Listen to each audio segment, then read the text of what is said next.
Bonjour à toutes et à tous. Nous sommes ravis de vous retrouver en ce samedi après-midi, de grands moments de rassemblement autour de l'ANEF pour cette table ronde dédiée aux acteurs économiques qui font vivre les coopératives au quotidien, autour d'une thématique qui a fait débat dans la préparation déjà, mais voilà, donc coopérative entre utopie et réalité.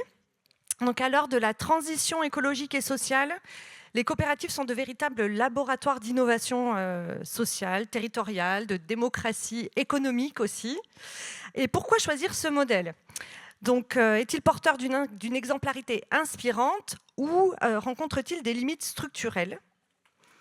Donc aujourd'hui, nous allons explorer ces questions à travers deux tables rondes qui se feront écho. Donc la première donnera la parole à celles et ceux qui font vivre des coopératives au quotidien et expérimentent ce modèle. La seconde invitera les institutionnels, des élus et des financeurs à réagir, à partager leur vision et à répondre aux interpellations de ces acteurs économiques ici présents. Pour en débattre, donc nous débutons avec trois intervenants qui sont emblématiques, qui sont porteurs de projets, de coopératives innovantes et engagées sur nos territoires. Donc Amandine Largeau, cofondatrice du Centième Singe, qui est un tiers-lieu nourricier implanté autour de Toulouse. Et depuis 2015, vous agissez pour recréer une ceinture verte périurbaine en soutenant l'agriculture de proximité.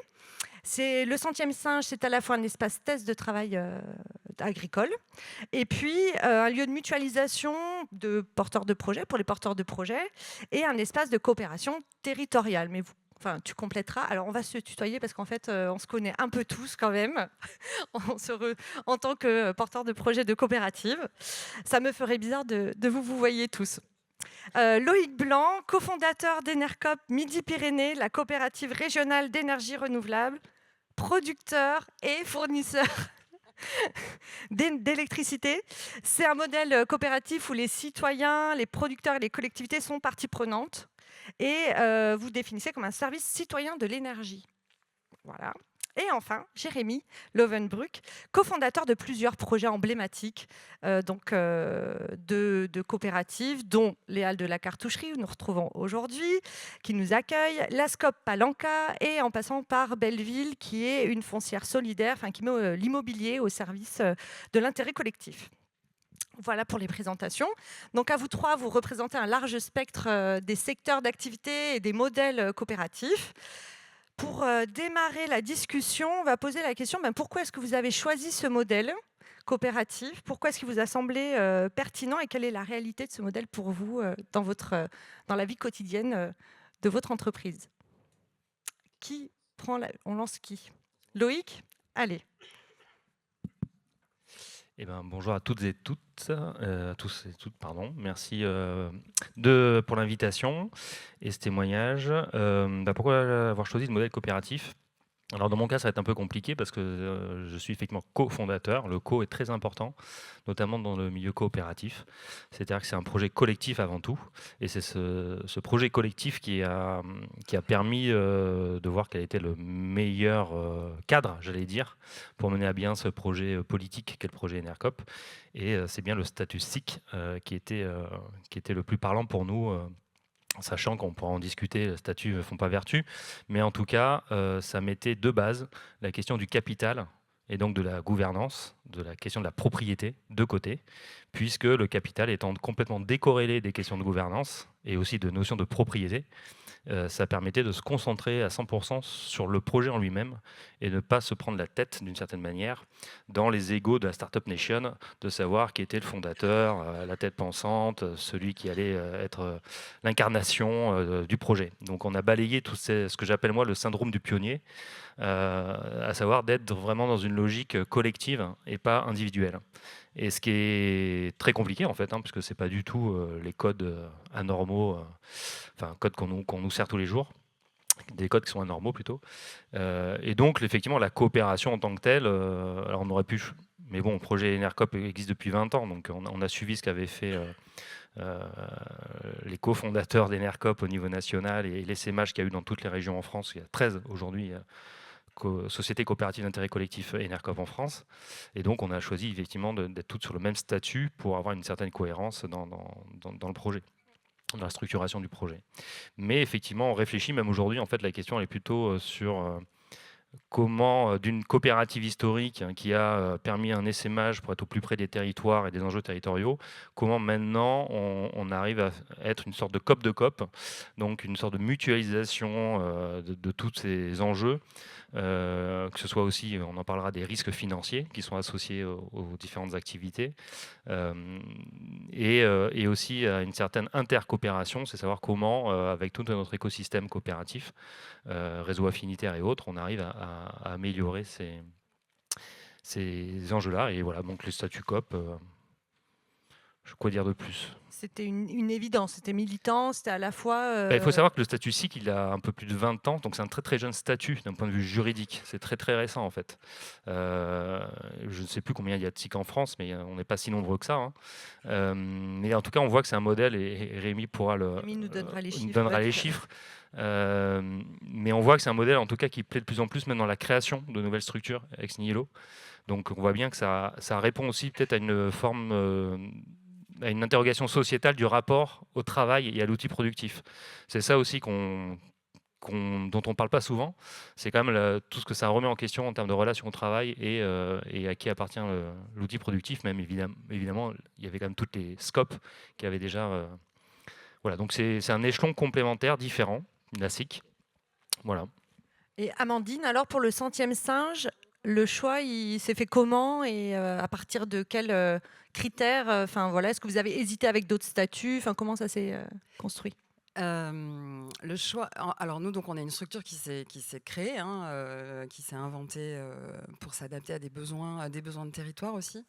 Et l'objectif de base aussi, c'est vraiment comment est-ce qu'on repositionne l'agriculture agroécologique. On n'a pas précisé, mais effectivement.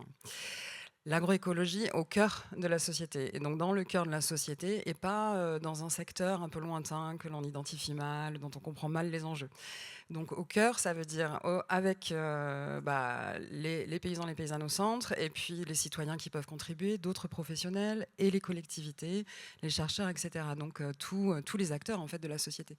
Donc le format le format de la SIC était un peu une évidence dès le départ, mais on s'est créé sous format associatif d'abord, parce que techniquement, c'est quand même, d'autant plus quand on crée un projet, il faut apprendre toute cette technicité qui est pas simple. Donc du coup, on s'est d'abord créé sous forme d'association de préfiguration SIC. Donc c'était quand même inscrit dès le départ du 100e singe, et une association reconnue d'intérêt général. Donc ce qu'il faut savoir, c'est que du coup, on a fait le choix de se départir de notre reconnaissance d'intérêt général, qui a beaucoup de conséquences économiques. Entre autres. Donc c'est un vrai, forcément, quand on se transforme en coopérative, il faut que ce soit un vrai choix. On aura l'occasion d'en parler, mais parce qu'effectivement, ce sont des structures minoritaires dans un océan de vision capitaliste. Donc effectivement, ça pose plein de problématiques. Et donc cette SIC, elle s'est créée, donc cet asso s'est transformé en SIC. Et donc le choix aussi de cet outil-là, donc hormis ce qu'a dit Loïc, effectivement, pour la gouvernance, avec cette vision politique, de comment est-ce que finalement notre choix de la transformation, c'était comment est-ce qu'aussi on montre l'acte volontariste de peser dans le secteur économique en changeant les règles du jeu, en faisant avec des règles du jeu différentes, donc avec ce gros risque et en même temps c'est volontariste. Et puis nous, notre enjeu aussi, c'était de pouvoir impliquer les collectivités. On travaille beaucoup avec les collectivités, forcément. Donc les coopératives, notamment les SIC, sont un outil de coopération territoriale. Et donc c'était forcément quand on est sur des sujets, mais que ce soit l'énergie, l'agriculture, etc., il y a un enjeu à faire territoire avec les collectivités. Donc la SIC permet, c'est le seul outil, la seule entreprise dans laquelle les collectivités peuvent effectivement participer. Donc c'était un moyen de resserrer plus que l'association, entre guillemets, les coopérations, de renforcer les coopérations avec les collectivités. Oui, c'est un moyen de renforcer les coopérations avec les collectivités et d'avoir un outil qui vraiment ancre et qui met au cœur du projet la coopération territoriale. Alors Jérémy, alors toi tu es dans 3 structures coopératives avec la spécificité d'être dans des SIC et dans une SCOP. Donc peut-être, est-ce que tu peux nous parler un petit peu déjà de la SCOP Palanca? On a eu 2 SIC, tu peux amener peut-être cette vision-là? Avant tout, je voulais vraiment vous remercier d'être là et merci à la Nef de venir dans ce lieu parce que on a l'impression en fait de vraiment réaliser ce qu'on souhaite faire, participer à transformer un peu le système. Et c'est pas tous les jours dans un lieu comme ça qui est contraint dans sa dimension économique qu'on a l'impression de s'aligner complètement. Et donc je suis trop heureux. Merci. Voilà. Merci.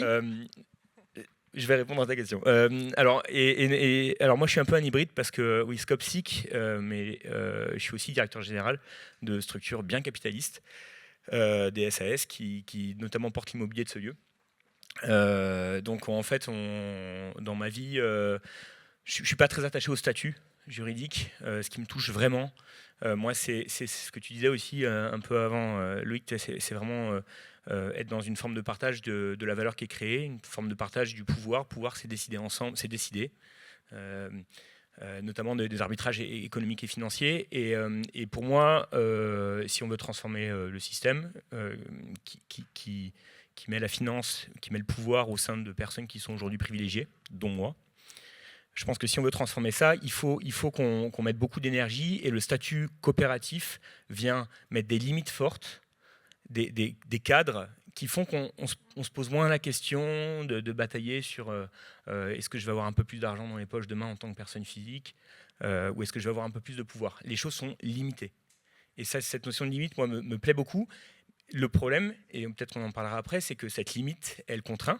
Et quand on doit faire un projet immobilier, par exemple, ou un projet d'exploitation, en quelques chiffres, comme les Halles de la Cartoucherie, c'est 33 millions d'investissements, c'est 10 millions d'investissements sur l'exploitation, c'est un loyer moyen, pour ceux qui connaissent un peu le commerce, c'est 250 € par mètre carré de loyer annuel. Donc c'est exactement le même loyer qu'on a à Compense Caffarelli au centre commercial. Donc en fait, c'est une contrainte très forte qui est imposée par le système financier et le système bancaire. Ce n'est pas nous qui avons souhaité ça. Et en fait, on est obligé de passer par des modèles plus capitalistes. Et ce n'est pas pour autant qu'on a une vision de transformation de ces modèles-là juridiques pour plus de partage de la valeur et plus de partage du pouvoir, entre autres.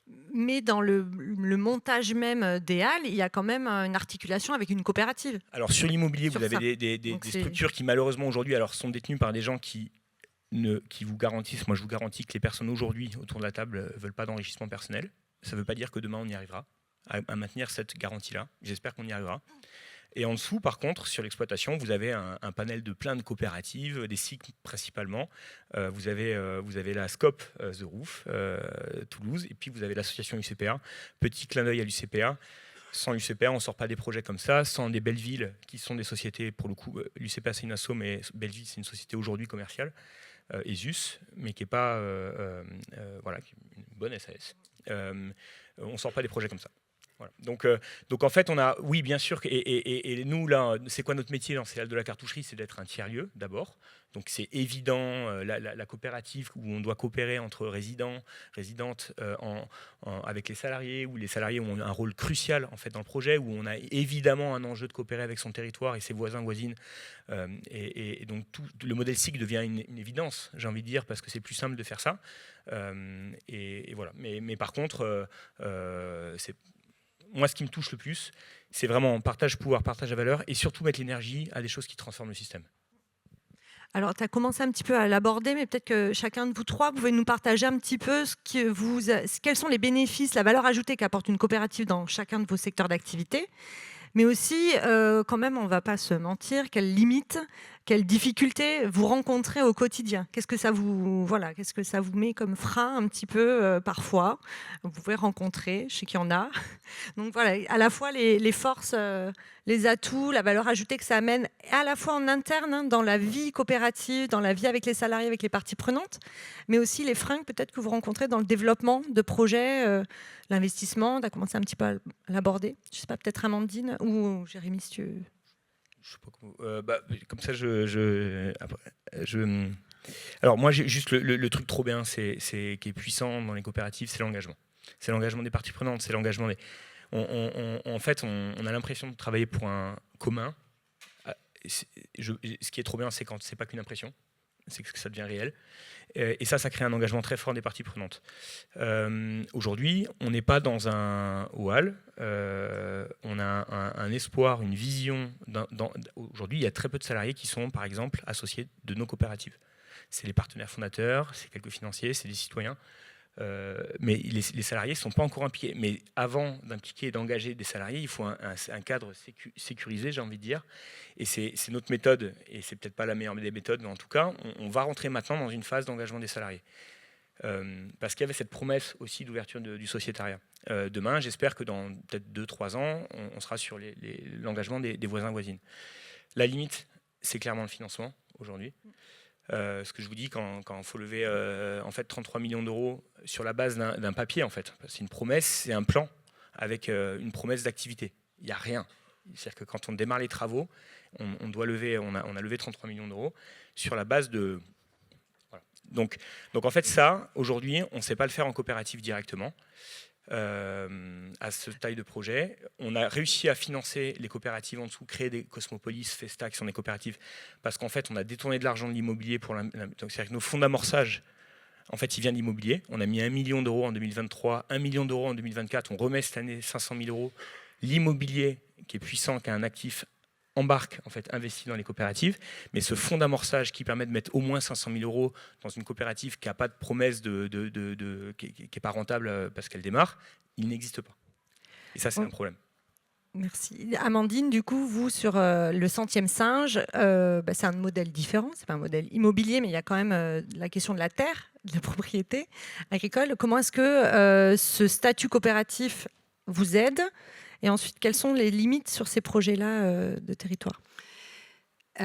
Oui, en sachant que nous, on hérite quand même d'une histoire longue des coopératives dans l'agriculture, depuis le 19e siècle, et que ces coopératives, elles ont bien été là pour quelque chose, pour l'entraide, la solidarité, la mutualisation. Qu'il y a eu une dérive, entre-temps. Les coopératives dans le milieu agricole ont quand même subi la dérive... la dérive globale, capitalistique, globalement du monopole et de la mainmise de la finance et de l'agro-business. Et donc, nous, notre enjeu, il n'est pas tant, donc tu parlais du foncier, mais notre enjeu, il n'est pas tant le rapport à la terre, il est plutôt justement la non-propriété. Comment est-ce que la terre est gardée, notamment en lien avec les collectivités, parce que ça devrait être c'est un bien commun qui doit sortir justement des enjeux de spéculation foncière, de patrimonialisation. Et donc, comment est-ce qu'on garantit l'usage long ?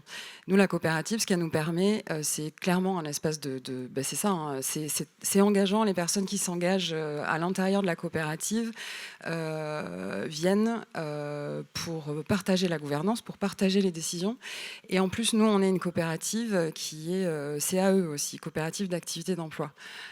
Donc, c'est une forme aussi où en fait, on héberge juridiquement les producteurs à l'intérieur de notre coopérative. Et donc, du coup, c'est comment est-ce qu'on fait entreprise en commun ?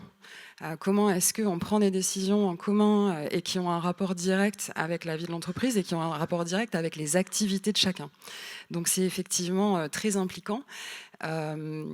Et du coup, ça demande une culture qu'on a perdue. La culture de la coopération, clairement, on l'a perdue. Et je pense que c'est ce que permet la coopérative. Et c'est pour ça que c'est toujours un peu risqué, un peu osé. C'est-à-dire que dans un système qui mise sur l'individualisme et puis sur la rentabilité par l'économie, par le modèle économique, la coopérative, c'est l'inverse. On mise sur la coopération et l'économie au service de la coopération. Donc en fait, c'est l'économie qui vient renforcer la valeur sociale qu'on crée en fait, la valeur humaine, parce qu'en fait c'est ça. C'est pourquoi est-ce qu'on se lève tous les matins et pourquoi est-ce qu'on s'embête avec des choses aussi complexes et aussi à l'inverse de la tendance actuelle. Donc tout ce qui se fait à l'inverse du système, forcément, est lourd, pénible, difficile. Parce que sinon, ce serait majoritaire. Donc, en fait, il n'y a pas de miracle. Et donc, du coup, ce qui est compliqué, c'est... ce qui est plus compliqué, nous, oui, effectivement, les levées de fonds, mais c'est vrai qu'on est un peu moins concernés, même si on les aimerait beaucoup, les levées de fonds. Ouais. Mais vous êtes combien dans la coopérative et quels sont les profils des parties prenantes ? Il y a quoi comme type On est 60 coopérateurs Il y a bien sûr des paysans, des porteurs de projets. Nous, notre rôle, c'est de participer au renouvellement des générations, hein, donc des porteurs de projets qui veulent s'installer paysans, des citoyens, des usagers du lieu, parce qu'on est un tiers-lieu, donc il y a beaucoup d'usagers du lieu, les salariés, d'anciens salariés. Qu'est-ce qu'on a? Des bénévoles, des voisins, des collectivités, Enercop, les imaginations fertiles, Festa, voilà, d'autres SIC. On a 6 SIC dans notre SIC, donc c'est des espaces d'intercoopération, de coopération imbriquée, hein, et c'est ça qui en fait la richesse. Et c'est vrai que nous, les difficultés, elles sont bien sûr au niveau du financement, parce que d'autant plus comme c'est des parties de notre intérêt général. Donc tout ce qui est fondation, qui nous sollicite beaucoup, hein, et qui disent on aimerait beaucoup vous soutenir, et ben, on leur dit non, vous ne pouvez pas. Mécénat d'entreprises, des entreprises hein, qui souhaitent nous mettre à disposition leurs salariés, on leur dit non, vous ne pouvez pas. Voilà, certains accès aux subventions qui ne nous sont pas possibles encore à l'heure actuelle. Mais je dirais que c'est surtout la complexité, c'est ce que je disais, hein, c'est qu'en fait on a un enjeu à s'entourer de partenaires qui ont les mêmes formes que nous pour qu'on soit bien compris dans nos spécificités. Parce qu'on a des spécificités, et c'est pour ça qu'on travaille avec la nef, c'est pour ça, voilà. Mais c'est vrai que ça demande une démultiplication d'interlocuteurs qui est des fois assez impressionnante. Et surtout, je remets sur l'enjeu de les coopérations, du coup, ça demande du temps, ça demande de la pédagogie, comme tout le monde a désappris ou a mésappris. Et ça, en fait, eh bien, il faut trouver du temps et c'est une vraie compétence. Et ça demande du coup coopérer, ça demande un investissement fort, faire vivre la vie de la coopérative. Et c'est un endroit qu'on arrive très peu à faire financer, à trouver du financement, forcément. Sur les valeurs sociales et humaines, très peu. Et Loïc, pour Enercop, c'est une autre échelle de coopérative. Si vous avez un nombre de sociétaires, d'associés, ça demande aussi un investissement important d'animation de cette vie coopérative. Ouais, juste, j'aimerais faire aussi un point interne, c'est-à-dire que tu as évoqué effectivement la question de la coopération externe et donc la vie coopérative interne, qui est en premier lieu aussi celle des salariés, puisque chez nous, au sein d'Enercop, tous les salariés sont associés.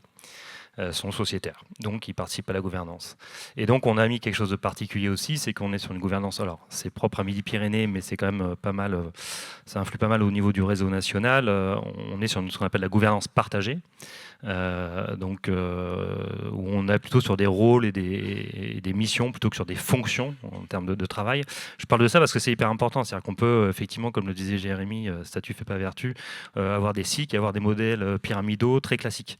Et donc nous on est plutôt des modèles aussi en termes de gouvernance opérationnelle qui sont novateurs et que permet finalement ou facilite le cadre coopératif, à savoir de l'horizontalité et mettre vraiment l'humain et la question du pouvoir de manière très différente et nous permettre en tout cas de prendre des décisions de manière collective avec des outils qui existent et qui fonctionnent.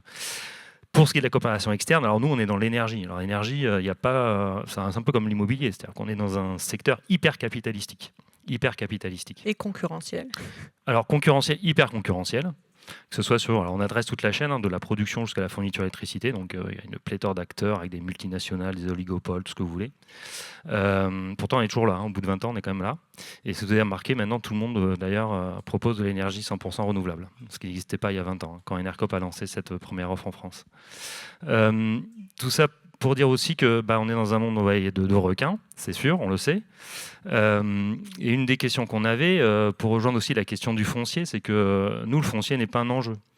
Pourtant, l'électricité, pour la produire, il faut du foncier, il faut des outils productifs. Il faut installer des éoliennes, il faut installer des parcs solaires, il faut installer de la biomasse, de l'hydraulique, etc. Donc c'est du foncier, c'est de la terre. Et l'enjeu pour nous, c'était de ne pas faire de la spéculation foncière. Donc c'est là l'intérêt des coopératives, c'est qu'au sein... Effectivement, alors si je prends Enercop Midi-Pyrénées, on a à peu près 4600 sociétaires. La majorité, ce sont des citoyens, donc c'est eux qui apportent finalement le capital social majoritairement. On a quelques collectivités locales qui se sont engagées. Alors on a tous les échelons, régionaux, départementaux, comités de communes, des EPCI aussi. Pourquoi ? Parce qu'en fait, des établissements publics. De coopération intercommunale, pardon. Merci. Oui, je croyais que tu allais continuer. Je ne savais pas que c'était un quiz. Et comme en fait, effectivement, on est organisé, alors on est une SIC, on a des catégories de sociétaires, en fait, on se définit comment? On se définit quel est le lien qu'a chaque sociétaire, partie prenante, avec la coopérative. D'ailleurs, il se trouve que l'année dernière, on a revisité, au bout de 10 ans, nos liens. C'est-à-dire quand on a créé la SIC, il y a 10 ans, on avait 8 catégories de sociétaires. Et au bout de 10 ans, on s'est dit, en fait, ces liens ont changé, ils ont bougé. Donc, on va les redéfinir. Et on a re-questionné nos sociétaires pour refaire ce lien et se dire, finalement, on a moins de producteurs dans nos sociétaires, on a plus de collectivités locales, on a réparti le pouvoir. Et l'enjeu, il est quoi? C'est qu'effectivement, on est un outil de coopération territoriale. Et pour les collectivités locales notamment, c'est-à-dire que on est un outil pour elles. Souvent, on dit quand on installe un parc solaire, c'est comme si on installait une école. On n'est pas là sur du court-termisme, avec de la rentabilité court terme, on est sur du long terme, sur un équipement qui va durer 30 ans, avec une logique économique, un modèle économique de 30 ans, et donc on est complètement à rebours, effectivement, d'un secteur énergétique qui est hyper court-termiste, hyper capitalistique, avec des rentabilités à deux chiffres. Donc forcément, c'est compliqué, et forcément, c'est mal compris, donc on doit faire cette éducation populaire que disait un peu Amandine, du temps et de l'intérêt de l'implication des collectivités locales à venir dans nos structures et à prendre du temps pour y participer, mais aussi de l'ensemble des acteurs, que ce soit des acteurs économiques, les citoyens, etc.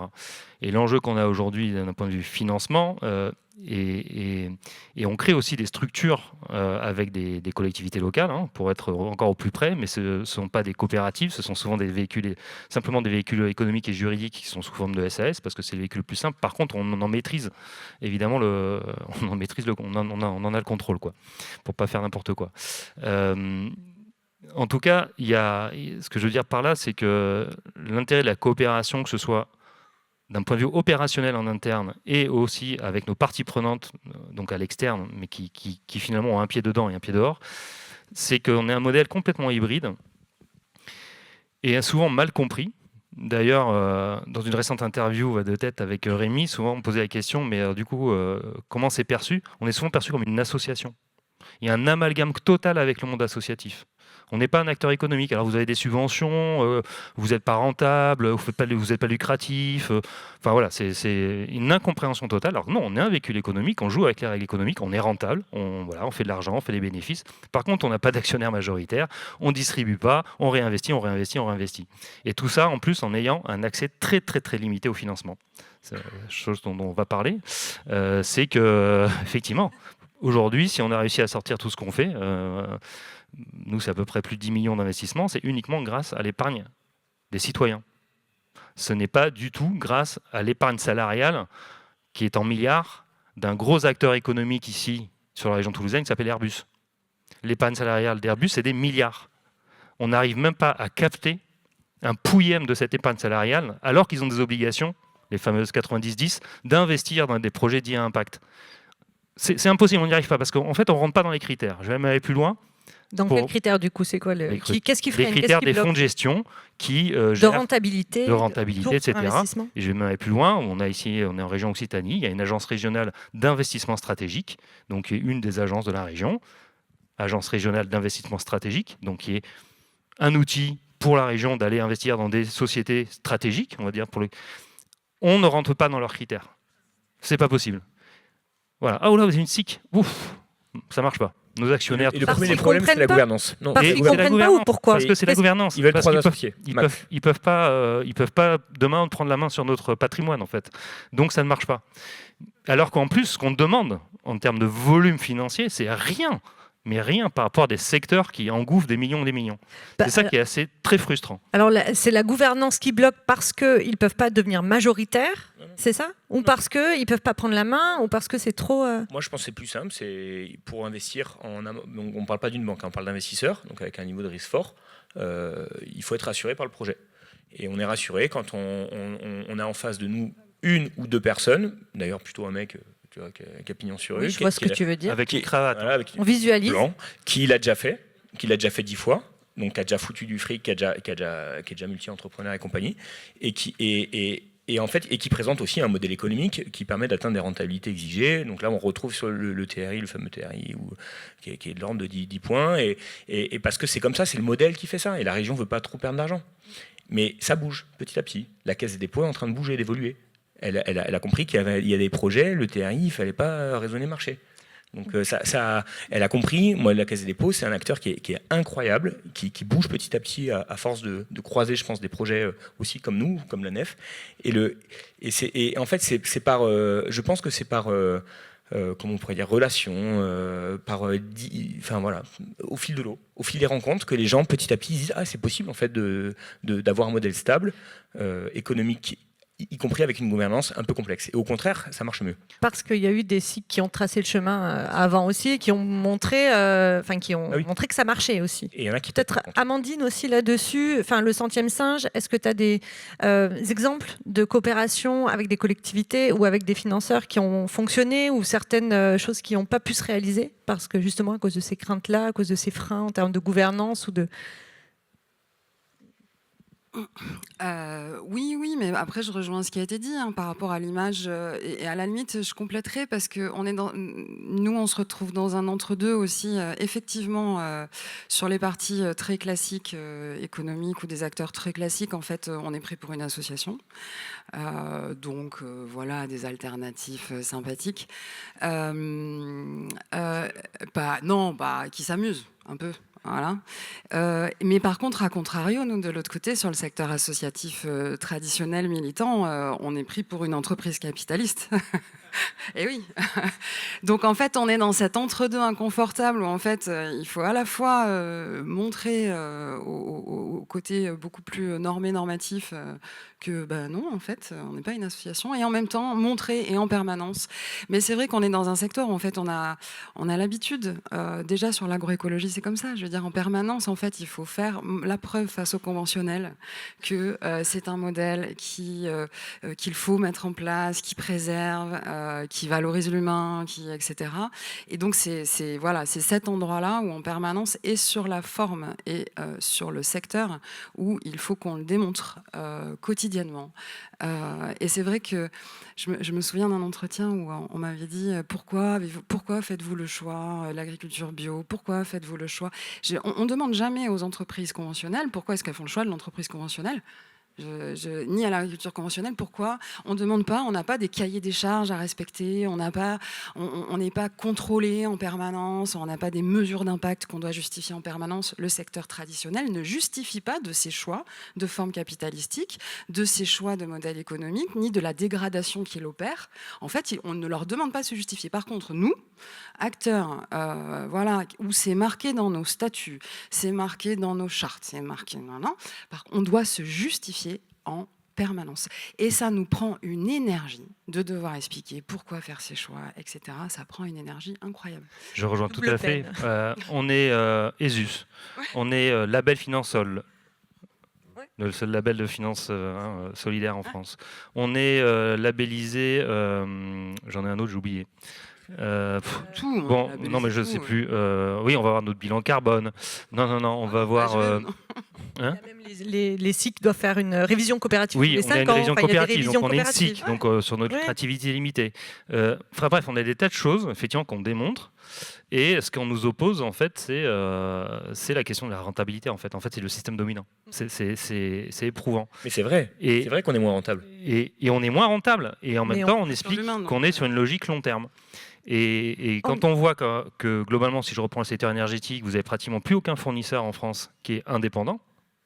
On doit rester 2 ou 3 sociétés. Tout le reste sont des fonds d'investissement, principalement étrangers. Donc les sociétés sont en France, ont des jolis noms, etc. Mais la majorité, ce sont des fonds d'investissement. On est en train de travailler à faire ce qu'a fait à l'époque le Monde diplomatique sur la carte des médias, qui appartient aux médias. La Nef a fait un peu la carte sur les banques. Et on est en train de réfléchir à faire la carte de qui détient les actifs d'énergie renouvelable en France. Et vous serez très surpris. On parle de souveraineté énergétique, etc. Ou pas trop surpris, j'en sais rien, parce qu'en fait, c'est tellement obscur. Mais c'est un enjeu énorme, la question énergétique. Enfin, voilà. Et on est complètement aussi invisibilisé.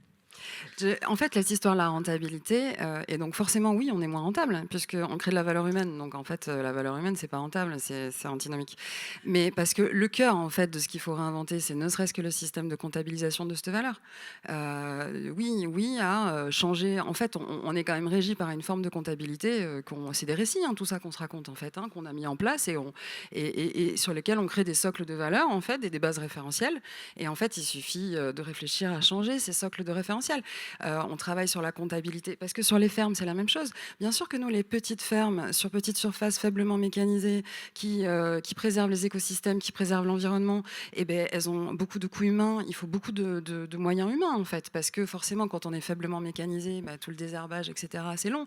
Donc forcément que ces fermes-là sont moins rentables que les énormes fermes avec des méga tracteurs et des drones et puis des opérateurs à distance. Forcément. Et donc, ce qu'il faut, c'est changer le mode de référentiel. Donc, on travaille sur la comptabilité triple capital, qui fait qu'à un moment, oui, alors effectivement, il y a la partie économique, mais il y a la partie humaine qui est comptabilisée et la partie environnementale. Parce que l'objectif, c'est que, parce que là, on demande aux consommateurs de faire un choix et on impose aux producteurs et aux paysans, et on leur dit, paysans bio, ah bah oui, mais vous êtes trop cher. Vos prix, c'est trop cher. Et puis, souveraineté, effectivement, démocratie alimentaire, accessibilité, et les gens ne peuvent pas accéder. Mais ils ne peuvent pas accéder. Pourquoi ? Parce que le système même de comptabilité est biaisé. Si effectivement la tranche de jambon Fleury-Michon, quand vous devez faire un... Bon, je vais pas aller... Plusieurs marques. Bref. Bref, une tranche de Tranche jambon, de jambon pas bonne. Qui coûte 2 balles. Si effectivement en comptabilité, en comptabilité triple capital, si effectivement était vraiment comptabilisé le coût sur le coût environnemental de la production du jambon, le coût humain aussi de ces systèmes qui dégradent en permanence les valeurs du travail et créent des pathologies, etc. Et bah, du coup, cette tranche-là de jambon, elle serait à 12 €. Et puis, ou peut-être même plus. Et le bio serait Et le du coup bio, compétitif. du coup, serait à 2 €. Et en fait, du coup, le consommateur, le choix, il est tout fait. Donc, c'est le système de référentiel qu'il faut re-questionner. Mais alors là, on n'y est pas encore. Hein. Alors, du coup, parce que je vois que le temps avance quand même et qu'on a une deuxième table ronde qui arrive derrière, ça me permet de faire la transition avec l'enjeu de ces deux tables rondes. C'était aussi d'avoir un peu une question-réponse, que ça se réponde. Donc, qu'est-ce que vous avez envie de poser comme question à nos collectivités qui arrivent derrière, financeurs, institutionnels? Est-ce qu'il y a une... quel enjeu, quelle problématique vous avez envie de leur poser, faire le lien? Isabelle et alors Michael Bello est pas là, mais je pense que j'avais. Je l'excuse. En fait, c'est un peu un hommage parce que vous êtes dans un milieu de ouf, avec des logiques de pouvoir de malade, avec des rapports de force qu'on comprend un peu, qu'on a, et je pense que c'est aussi à vos endroits que ça transforme.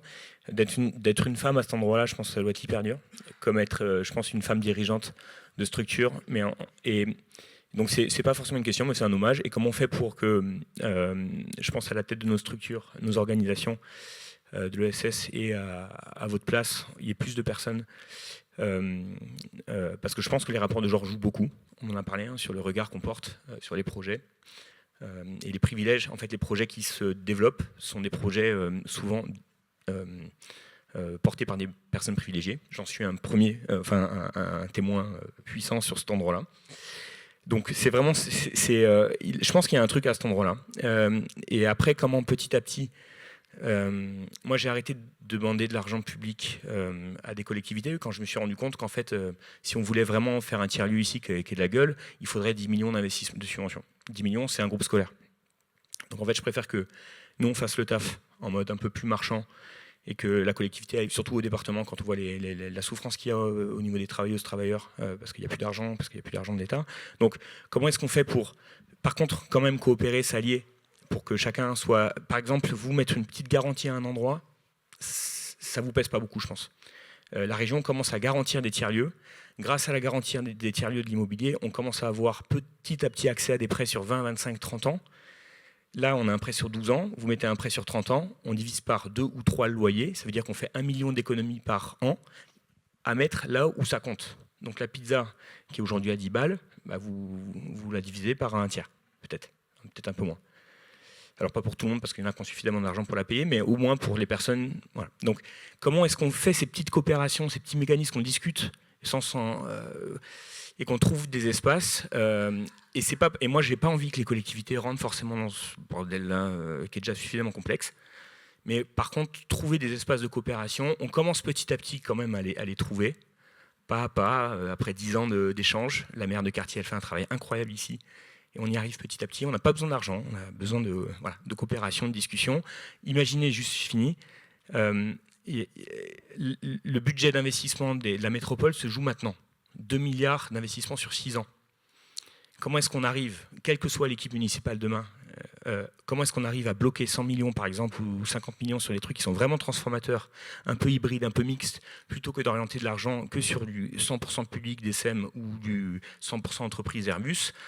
Comment est-ce qu'on arrive à rentrer dans une forme de complexité de financement de projets un peu complexes et chiants, durs, donc ça transforme. Et là, il y a un an, et c'est maintenant qu'on en parle en fait, c'est maintenant avec toutes les équipes municipales, qui vont candidater, et là il y a des leviers d'action, je pense, très très forts, qu'on ne connaît pas.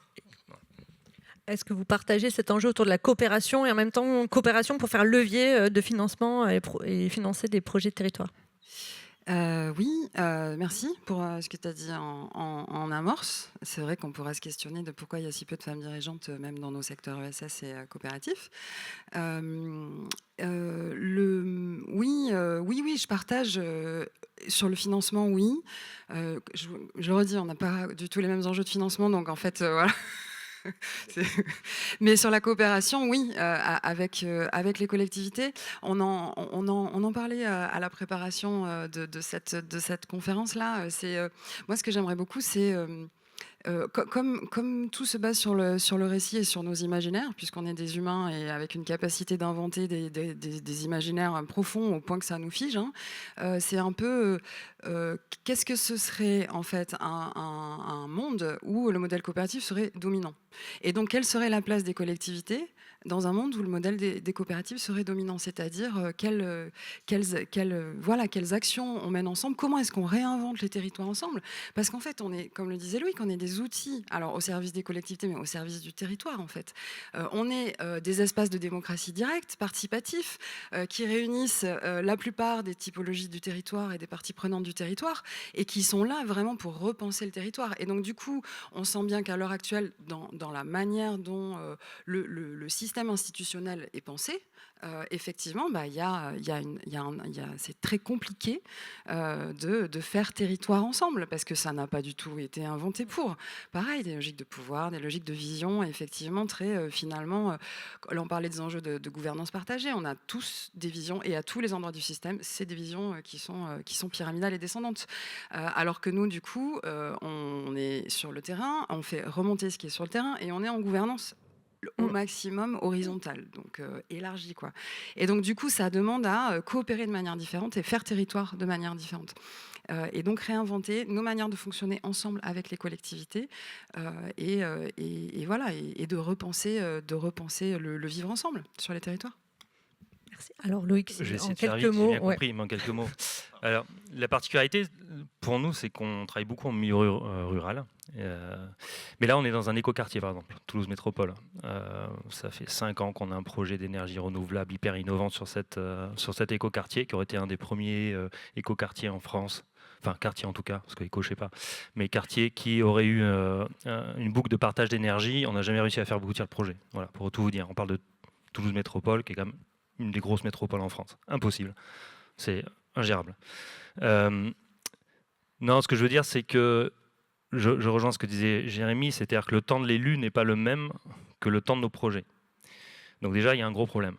C'est la question des mandats. Ensuite, il y a la question du temps, vraiment, c'est-à-dire est-ce que les collectivités locales sont assez équipées pour dédier des personnes à aller finalement dans ces espaces de co-construction et de coopération. Donc clairement, ils sont sociétaires, venir à au conseil d'administration ou participer à des groupes de travail, etc. C'est compliqué, d'autant plus quand on est une petite commune. Alors nous, les énergies renouvelables, ça s'installe essentiellement en milieu rural, c'est pas dans les métropoles, donc on va aller chercher des petites collectivités, c'est compliqué. Et finalement, nous, notre discours, il a toujours été aussi de ne pas aller chercher de la subvention, mais du coup, s'il y a les moyens, si la collectivité a les moyens, d'aller chercher de l'investissement. C'est-à-dire, vous pouvez investir. Donc, c'est pas, vous donnez pas, c'est pas la subvention. Vous venez renforcer les fonds propres et donc nous permettre finalement d'investir et de continuer nos projets. Et je terminerai par, et je suis tout à fait en accord avec Jérémy, sur la question de la garantie. En fait, on a tellement de problématiques pour financer nos nouveaux modèles, qui sont je rappelle, des modèles long terme, capital patient, etc., que au niveau financier, des fois, ça peut bloquer. Et donc, si on a une garantie publique, et ce qui est fou, c'est que les garanties publiques, elles servent des grands groupes. Enfin, elles servent des grands groupes qui sont hyper endettés sur des projets complètement bref. Mais alors nous, sur des petits projets à petite dimension, finalement, par rapport à ces enjeux-là, on ne trouve rien, quoi. Et les outils qui existent déjà, même au niveau étatique, les pays, alors tu parles de la Caisse des dépôts, etc., Banque des territoires, ça commence à bouger, mais c'est très lent, quoi. Il y a une urgence quand même, c'est hyper lent. Donc s'il y a une impulsion politique locale, quelle que soit l'échelle, voilà, ça facilitera. Et voilà, et après, il faut être dans une relation de confiance aussi. La coopération, c'est une relation de confiance. Donc, il faut se remettre en question, ça va nous interroger. Ça réinterroge aussi beaucoup chacun. Donc, voilà, il faut se mettre autour de la table. Et c'est vrai que ça vient un peu... bousculer les habitudes. Bousculer ce court-termisme, ces enjeux. Les pratiques habituelles qui sont en œuvre depuis des années. Merci beaucoup, en tout cas, à vous trois. Je pense qu'on peut les applaudir bien fort. On a 3 personnalités qui ont vraiment accepté le jeu de faire ce jeu de questions-réponses avec la première table ronde. J'excuse Nicole Miquel-Bello, comme on l'a dit précédemment, conseillère municipale déléguée à Toulouse et conseillère métropolitaine en charge de l'économie sociale et solidaire, qui s'excuse, elle n'a pas pu être là cet après-midi parmi nous, contrairement à ce qui était prévu au démarrage. Mais donc nous accueillons pour débattre Isabelle Hardy, vice-présidente du conseil départemental de la Haute-Garonne en charge de l'économie sociale et solidaire, Rémi Roux, cofondateur de la SCOP Équitable, entreprise emblématique, qui ne la connaît pas, du commerce équitable en France, et qui est également président de l'Union régionale des SCOP. C'est le moment pub, profitez-en. C'est... président de l'Union régionale des SCOP d'Occitanie et vice-président de la Confédération générale des SCOP.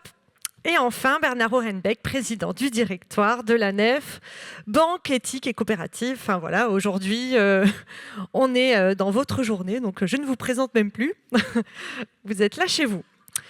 Donc, on fait sans transition. Hein. Vous avez entendu la table ronde, vous étiez là tous les 3. Donc, vous avez entendu nos 3 entrepreneurs qui ont interpellé vivement, qui ont partagé à la fois leur réussite, leurs galères sans tabou par rapport à la relation avec et les financeurs et les collectivités.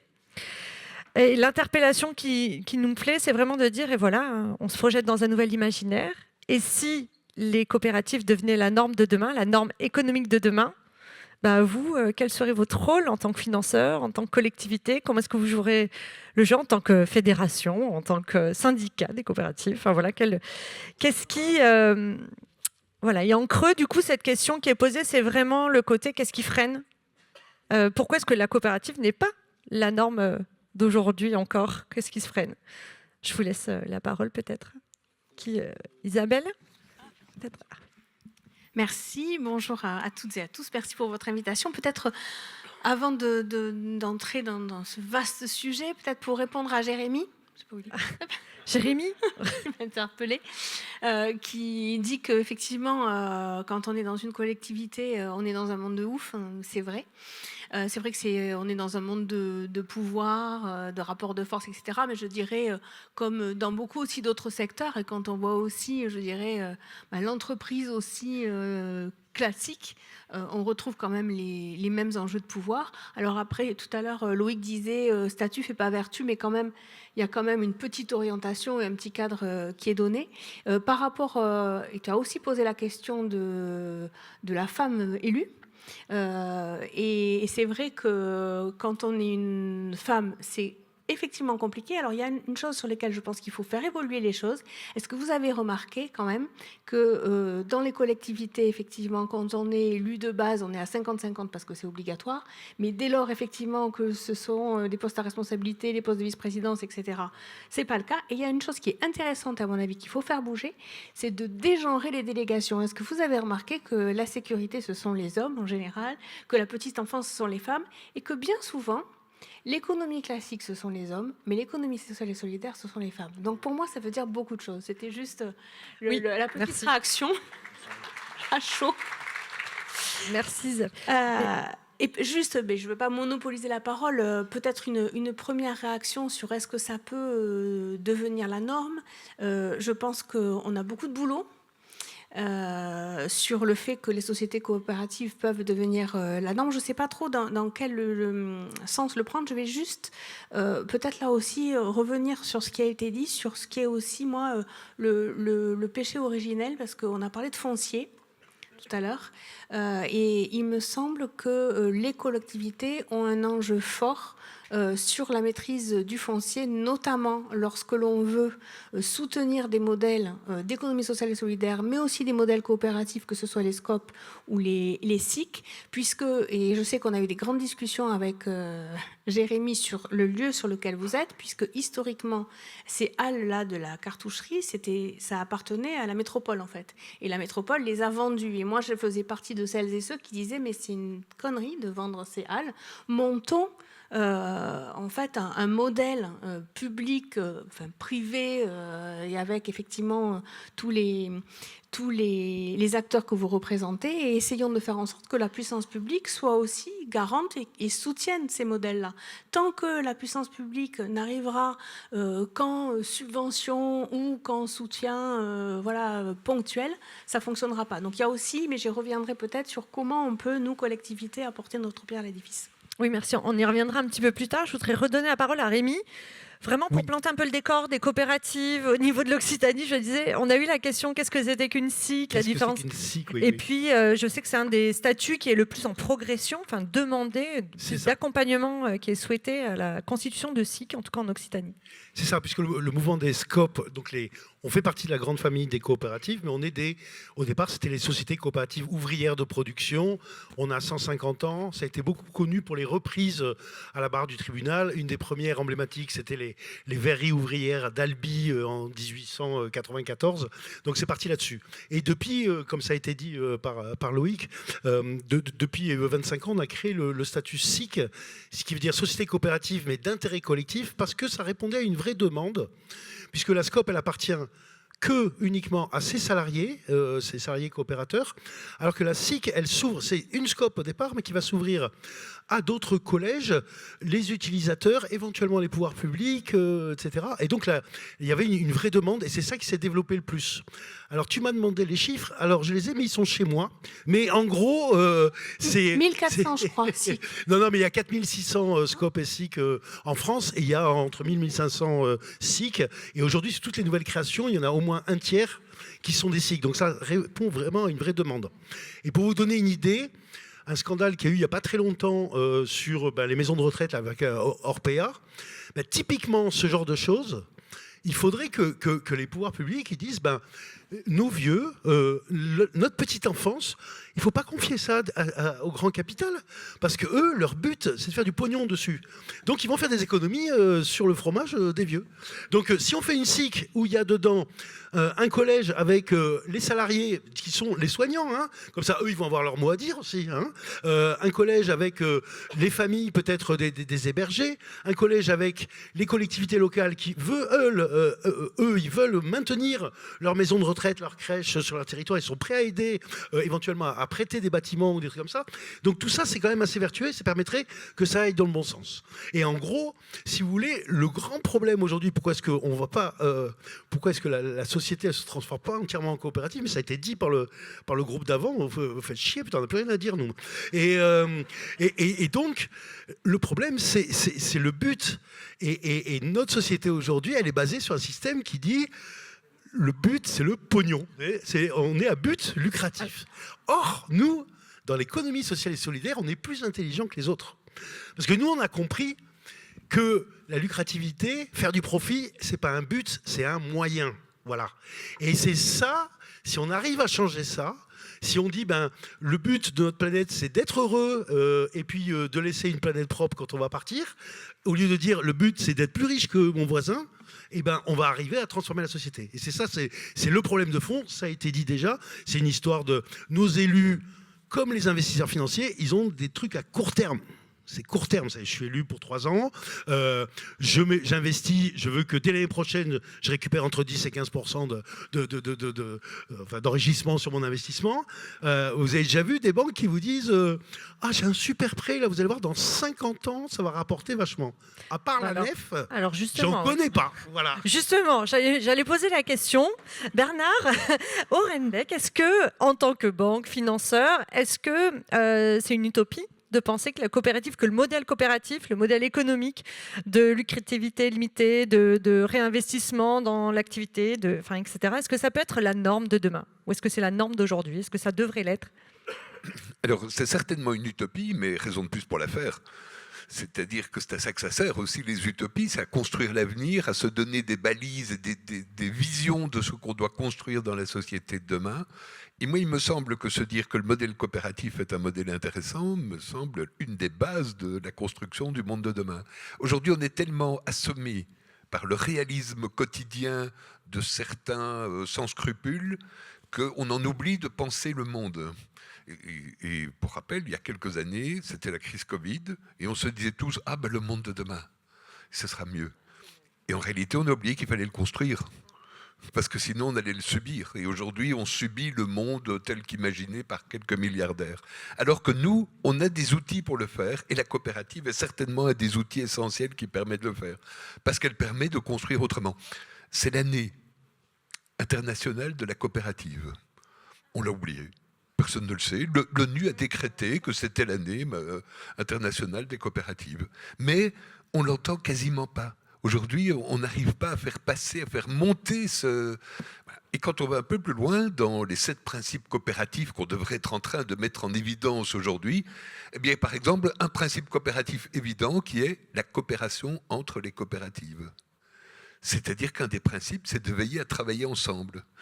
Et c'est en ça qu'évidemment des tables rondes comme aujourd'hui sont super intéressantes, c'est que en fait c'est ça l'enjeu. Si on veut que le monde soit coopératif, eh bien ça ne dépend pas du monde, ça dépend de nous.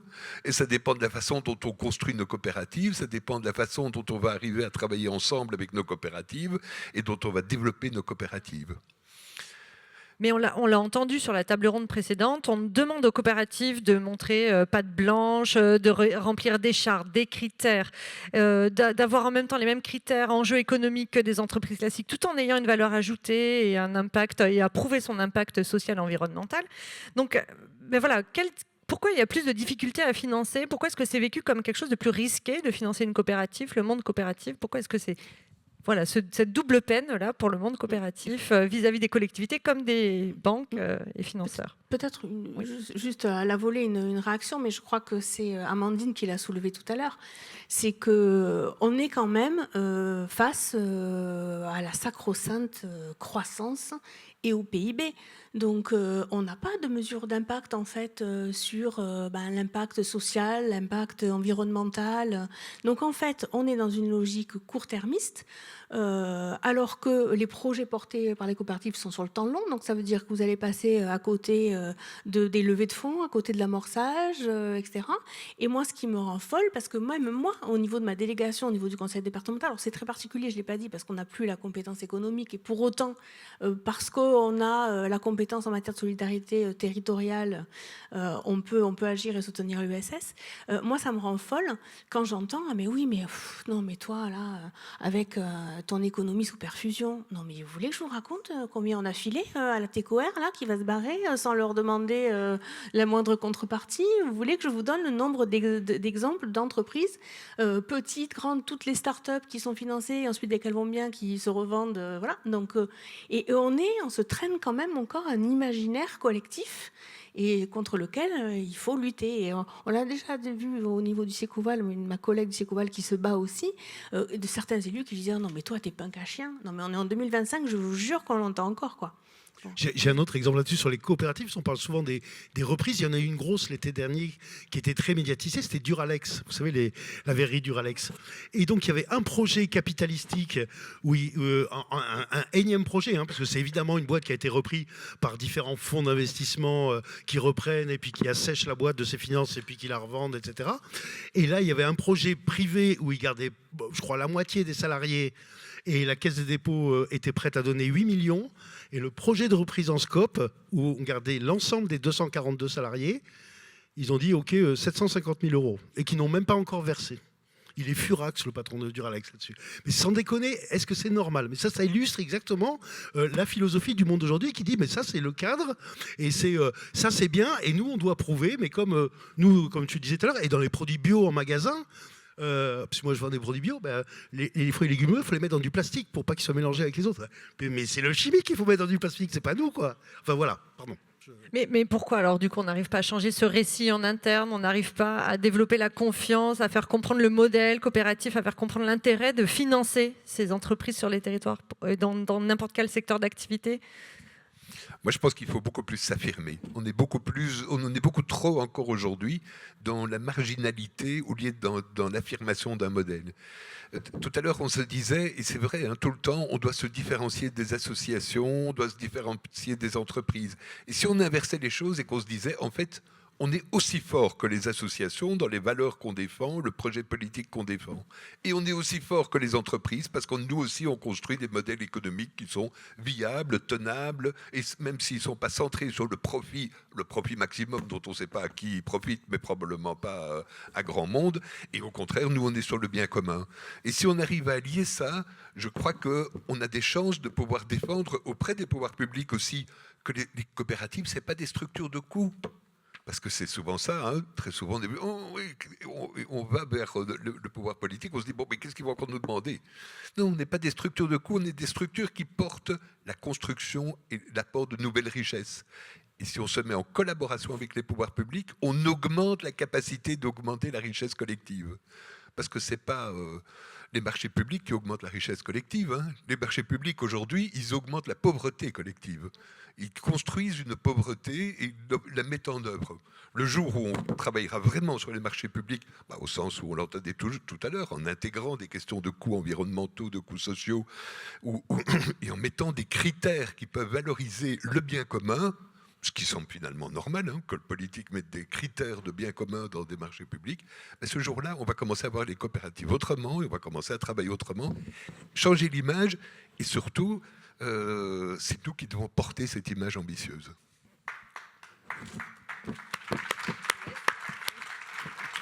Merci. Du coup, à la fin... Il a bien parlé, hein, il mérite du chocolat. Hein, là. Du coup, on aborde un sujet, un outil un peu technique, entre guillemets, mais on va peut-être faire ce petit détour du côté des marchés publics, qui est peut-être un levier qui est mis à la disposition des collectivités pour valoriser, pour faciliter l'introduction et le développement des coopératives et l'entrée des coopératives et aussi faciliter la concurrence entre coopératives et des modèles classiques, économiques classiques qui se retrouvent face.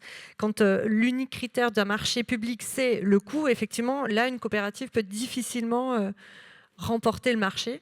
Donc, comment on change ces critères-là? Alors, c'est vrai que les collectivités ont aujourd'hui les outils. Alors, pour vous donner quand même le temps de réactivité des collectivités, l'introduction, effectivement, de ces notions-là, c'est-à-dire le SPASER, les schémas de promotion des achats écologiquement et économiquement responsables, ça a été introduit dans la loi Hamon. En 2014. On est en 2025. Et voilà, et bon, pour celles et ceux qui me connaissent, ils savent qu'effectivement, je suis beaucoup, et notamment l'utopie et le futur désirable de Benoît Hamon. J'étais juste une parenthèse.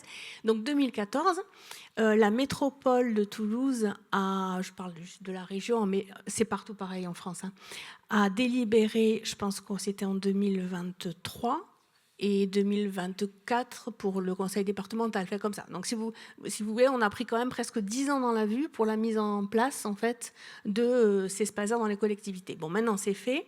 Et je pense qu'effectivement, c'est une très bonne chose parce que ça fait évoluer la commande publique et les achats. Et c'est pas neutre, effectivement, ça peut être très vertueux, une commande publique, et notamment au niveau d'un département. Mais il n'y a pas que ça. Je trouve que ce qui est vertueux dans le Spaser, c'est qu'à la fois ça permet d'avoir des critères qui vont permettre de favoriser effectivement l'économie sociale et solidaire, les SCOP, les SIC, etc. Mais ça va aussi avoir un impact sur les collectivités, sur les agents et sur les élus aussi, parce qu'on change aussi de logiciel. Alors ça prend du temps, mais je pense que c'est assez vertueux. Alors après, je voulais réagir aussi en dehors de la commande publique, mais je pense que mon petit camarade va intervenir peut-être sur la commande publique. Pas du tout. Et je ne sais plus ce que je voulais dire. J'avais une idée en tête, je ne sais plus, mais c'est pas grave, ça reviendra. Elle va peut-être revenir, effectivement. Oui. Mais si, Rémi, sur la commande publique, est-ce que au niveau de l'URSCOP, mais on parlait de la coopération entre coopératives, d'y aller ensemble, à plusieurs, de se présenter à plusieurs, peut-être d'aller sur des marchés. Est-ce que ça, c'est pas un levier intéressant? Oui, ça, c'est l'intercoopération dont tu parlais aussi tout à l'heure. Non, mais c'est important.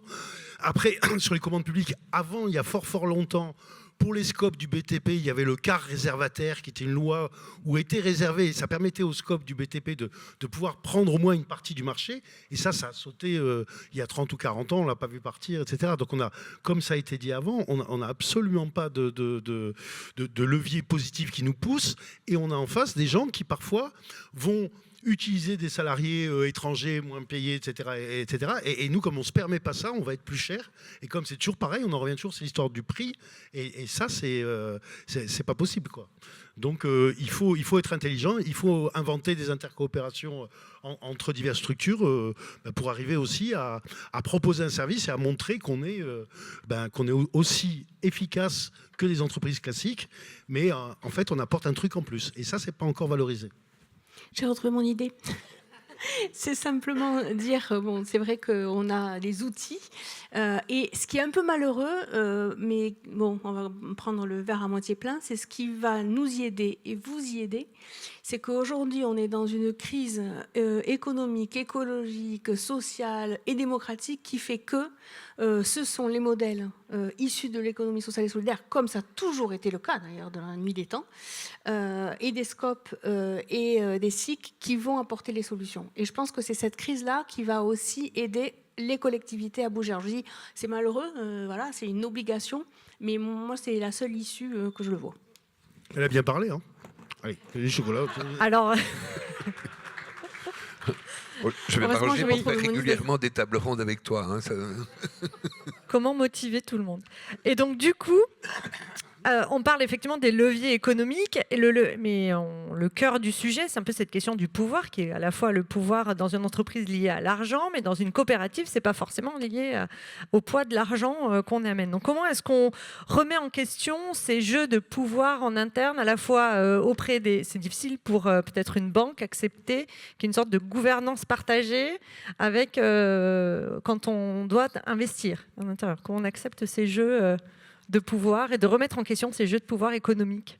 Eh bien, je vais rester dans les grands principes coopératifs, parce que finalement, il y a beaucoup de solutions là-dedans. Et l'un est évidemment la participation démocratique, et c'est une évidence dans une coopérative. Mais ça tient aussi, pour que ça puisse fonctionner, à un autre principe, qui est la formation, l'éducation et la connaissance. C'est-à-dire que typiquement, une banque, c'est un modèle extrêmement complexe. Et de plus en plus, parce qu'on y met des couches de régulation, sans doute souvent à raison. Hein. Moi, j'ai connu la crise de 2008 et je vois un peu pourquoi on met toutes ces couches de régulation, même si je ne suis pas toujours sûr qu'on sait pourquoi on les met aujourd'hui. N'empêche qu'il faut réguler les banques à tout prix. Mais du coup, on est dans une technicité qui rend très difficile la participation. Et c'est un des enjeux qu'on se donne à la nef, c'est d'essayer d'expérimenter la chose, c'est-à-dire de pouvoir faire de la formation permanente et en même temps, du coup, de pouvoir impliquer une participation plus forte dans la décision et dans l'orientation. Je crois, moi, qu'une des choses qu'on a perdues depuis quelques décennies, c'est l'éducation permanente, c'est la culture populaire, et je crois que on ne sait plus toujours très bien comment penser aujourd'hui. Alors heureusement, on a des influenceurs, mais il vaut mieux tomber sur le bon, hein. Et donc, il faut réapprendre à penser, et il n'y a pas d'autre solution que la formation, l'éducation. Et encore une fois, les coopératives apportent leur contribution là-dedans et doivent y penser, et de plus en plus, pour pouvoir avancer. D'autant plus qu'on a des modèles économiques aujourd'hui qui sont fous. Aujourd'hui, on est dans le modèle de la start-up. ah, génial, et tout le monde se pâme devant la start-up. Mais en réalité, on est dans une logique où on récolte du capital et où on le dépense. Et on le dépense, et on le dépense, et on le dépense. Et parfois ça marche, une fois sur 10, disons. Et du coup, on a des business angels qui vont investir. Et ça rejoint la question de l'accès au capital. Et aujourd'hui, on va investir. Si je suis business angel, bah, je vais prendre 10 entreprises. Et sur les 10, je peux espérer que... Enfin, non. Je dois craindre qu'il y ait la moitié qui disparaissent, parce qu'ils vont cramer leur capital, puis il n'y aura plus rien, et puis voilà, on sera nulle part. 2, 3 qui vont viboter, et puis un conte de fées qui va se revendre un maximum. Voilà. Et ça va me permettre de me faire une marge fondamentale. La pire des choses, c'est quand les coopératives croient qu'elles doivent rentrer aujourd'hui dans ce genre de modèle-là. Ça, c'est la pire des choses, parce que c'est pas vrai, ça marche pas. Nous sommes pour le bien commun, donc le conte de fées n'existe pas. On est peut-être utopiste, mais on ne croit plus au conte de fées. Et c'est en ça qu'on est drôlement important pour l'économie aujourd'hui. Et c'est pour ça que l'idée, c'est de changer le modèle, ce logiciel-là interne. Et du coup, peut-être Isabelle, comment est-ce qu'en tant qu'une collectivité, comment est-ce qu'on sort du soutien ponctuel aux coopératives à vraiment pour passer à une stratégie publique, politique de transformation des territoires avec de la gouvernance territoriale, avec de coportage de projets entre public et privé, avec des coopératives? Alors je crois qu'en fait, là aussi, il faut qu'on change de regard au niveau des collectivités et essayer d'infuser, et notamment l'économie sociale et solidaire, dans toutes les politiques publiques. Si je prends effectivement l'exemple d'un département, là en l'occurrence, et je rebondis sur ce que tu disais tout à l'heure, c'est comment dans les territoires et par rapport à nos publics, on va soutenir effectivement les EHPAD, les crèches, et on va voir comment on peut co-construire de nouveaux modèles. On sait que ce sont aujourd'hui des modèles qui arrivent à bout de souffle.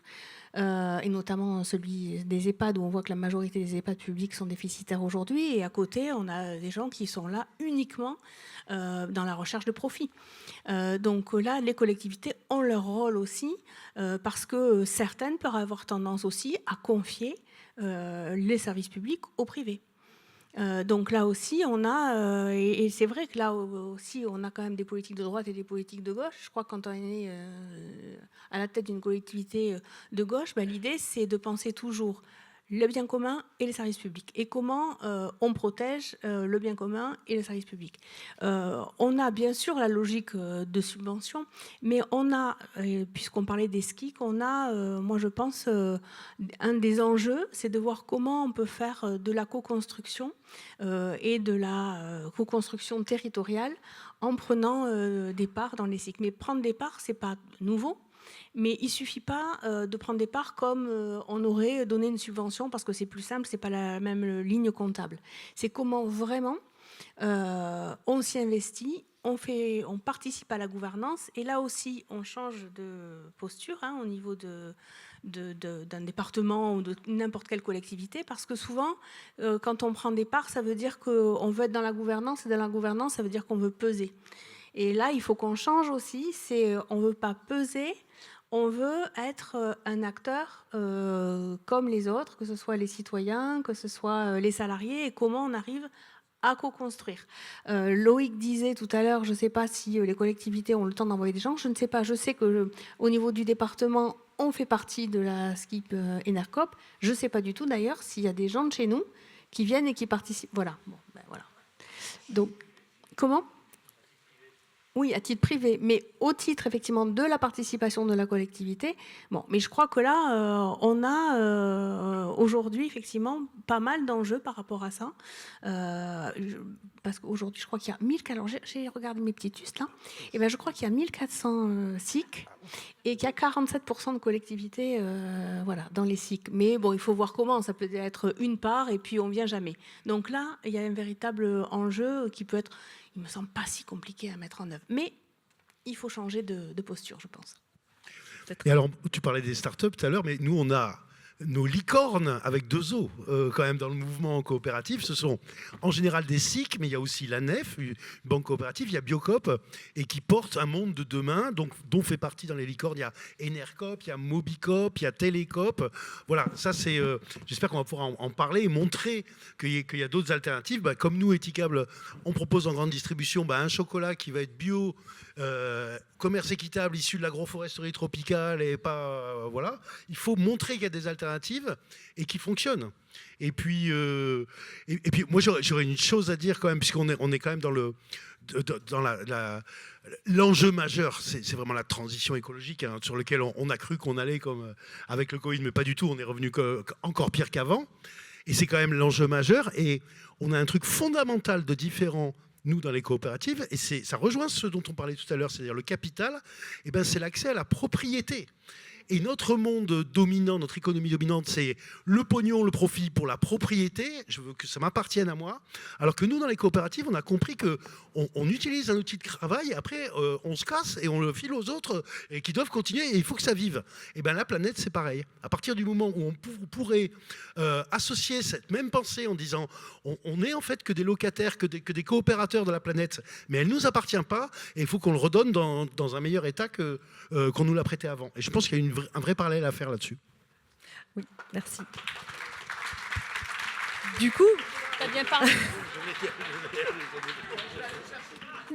l'enjeu de la transition écologique, la coopérative, c'est vraiment le bon levier, le bon vecteur pour amorcer cette transition, pour accélérer la transition sur les territoires. Et en tant que financeur, c'est aussi le bon vecteur économique pour financer la transition via les coopératives. Alors, j'en suis totalement persuadé, on en a fait l'expérience, mais pas la coopérative toute seule.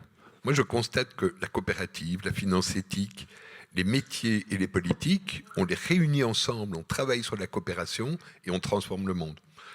Tu parlais tout à l'heure d'Orpea, du scandale des personnes âgées. Je peux prendre un exemple qu'on a fait dans un pays au nord de la France et néanmoins ami, où on a mis en place un système où on faisait du crédit, la finance éthique faisait du crédit à des personnes âgées en perte d'autonomie et de santé.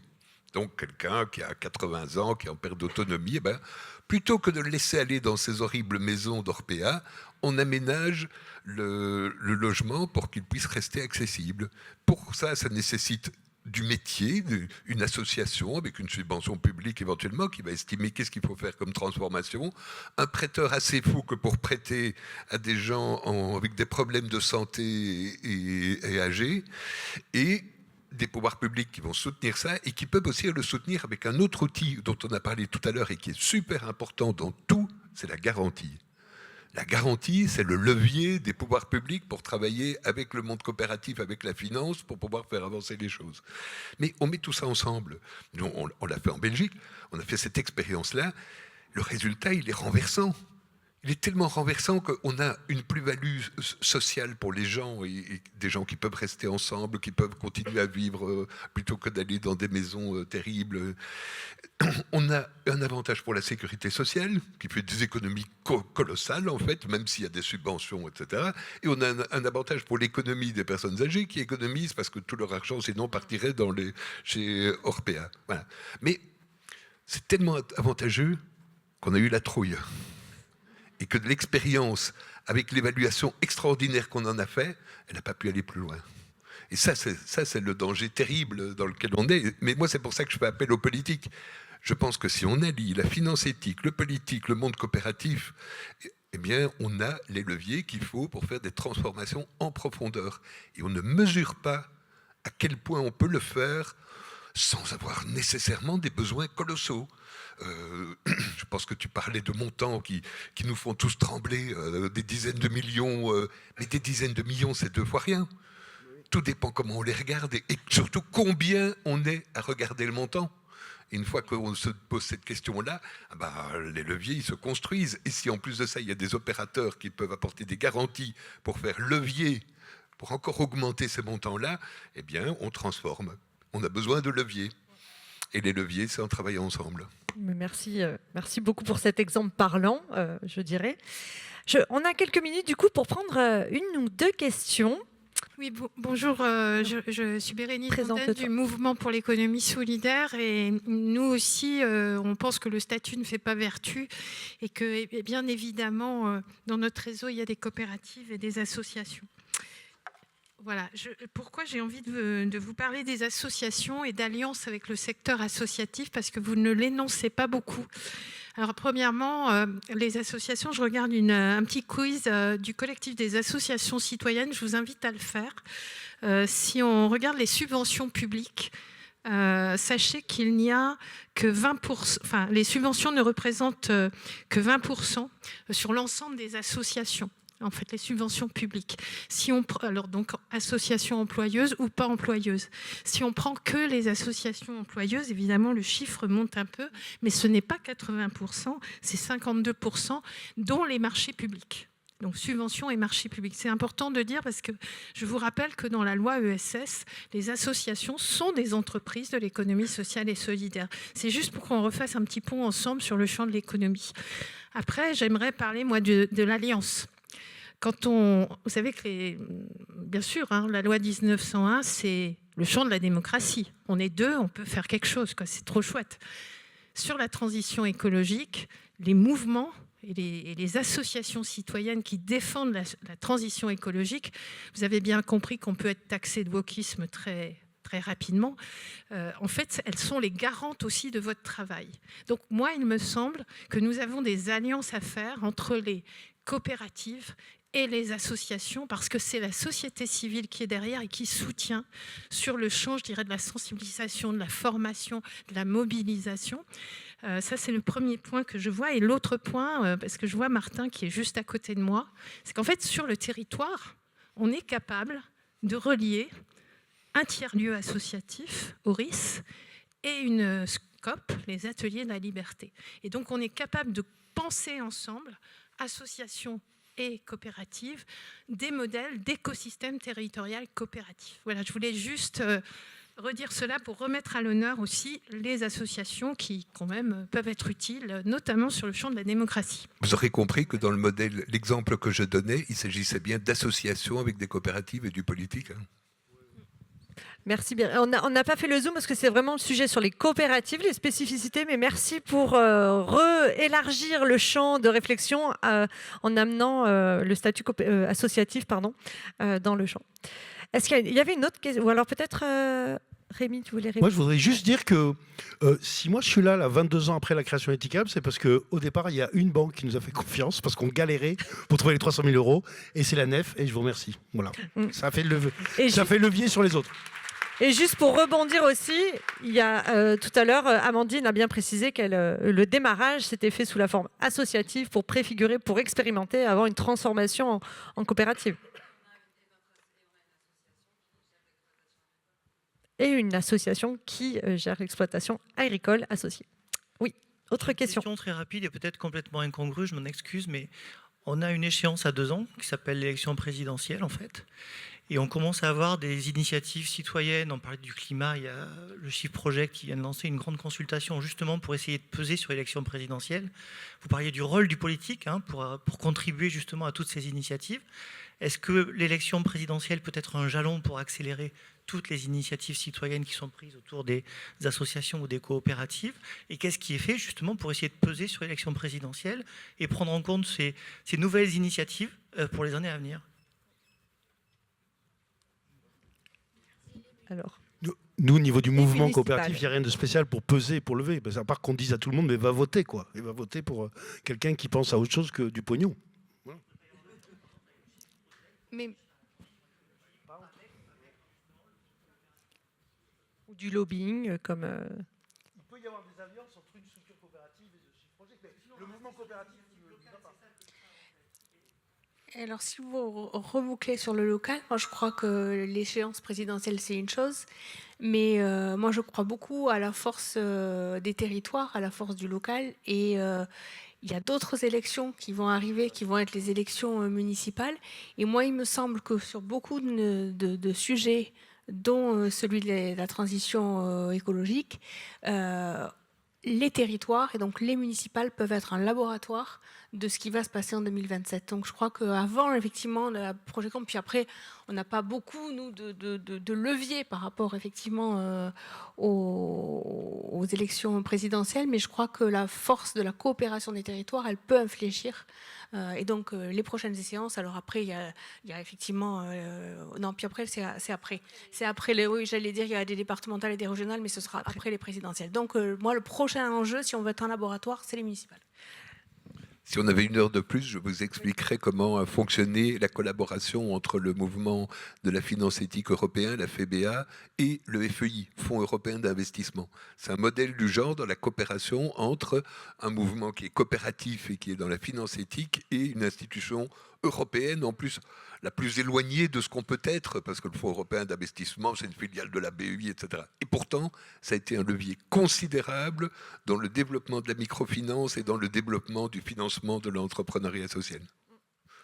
Et du coup, sur cette... pardon, juste pour... parce qu'en fait, nos intervenants de la table ronde précédente sont encore là, et je me dis sur la question du lobbying, comment est-ce qu'on essaye d'influencer. Je ne sais pas si vous avez envie d'intervenir, je trouverais ça intéressant d'avoir votre voix aussi là-dessus. Mais en tout cas, on affiche clairement qu'on est un projet politique, à la base. Si on adresse la question de l'énergie, c'est parce que derrière, on pense qu'elle n'est pas traitée correctement. Donc au sein d'Enercop, mais comme beaucoup de mouvements coopératifs, on fait le pont avec beaucoup d'associations militantes et on intervient dans différents collectifs, le collectif de la transition citoyenne à l'échelle nationale, dans des cercles plus locaux. Donc oui, cette question, elle est prédominante. Et d'ailleurs, ça fait le point un peu ce que disait Jérémy, c'est qu'on est souvent des salariés déterminés. On n'est pas là pour notre carrière, on n'est pas là pour notre salaire. Et c'est aussi un gage d'ailleurs de pérennité de ces structures. C'est que c'est les gens qui sont dans ces structures sont des personnes déterminées. Donc elles sont aussi engagées pour beaucoup dans d'autres collectifs, voire en tant qu'élu local. Moi-même, je suis aussi élu local. Et ça permet de faire des ponts et on incite d'ailleurs les gens à s'engager dans les municipales et d'avoir cette... Souvent on a peur, on se dit ah oui, mais alors, il y aura conflit d'intérêts, etc. Mais en fait, quand on regarde le paysage du CAC 40 et les conseils d'administration du CAC 40, et si vous allez voir un peu les hauts fonctionnaires, et même, on se pose pas la question. Voilà, on se pose même pas la question, on le voit, quoi. Donc faut y aller.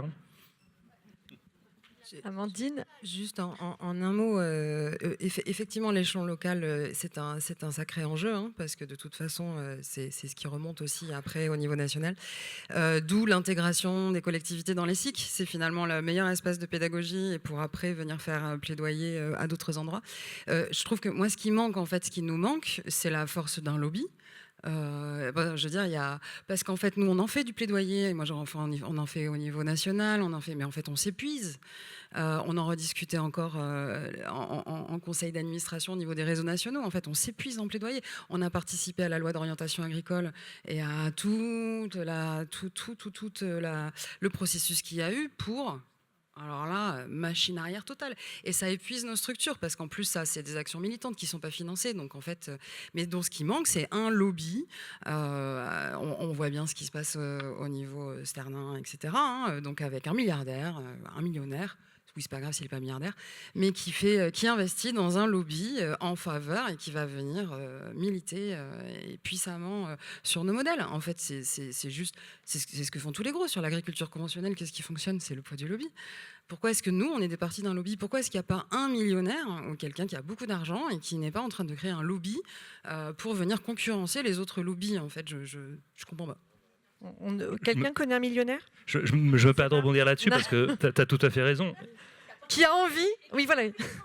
Qui veut prendre des risques un petit peu?